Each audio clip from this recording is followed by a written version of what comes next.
Halo teman-teman, selamat siang semuanya. Alhamdulillah pada kesempatan hari ini kita sudah menyelesaikan pembuatan greenhouse atau kanopi atau galeri ya. Nantinya diperuntukkan buat tanaman hias yaitu Wijaya Kusuma. Wijaya Kusuma itu berbagai jenis, ada yang lokal maupun yang impor. Dan ini salah satu greenhouse-nya.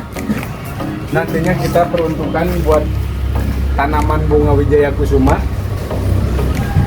berbagai jenis di sini nantinya. Dan salah satu bunga Wijaya Kusumanya ya ini teman-teman. Teman-teman bisa lihat sendiri kan, di berbagai jenis, ada yang lokal maupun impor.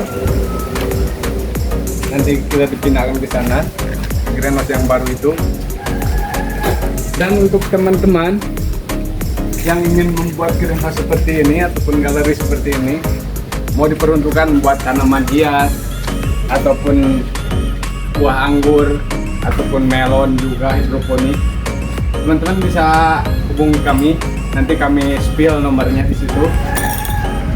Dan juga list segala macam nanti kita akan jelaskan.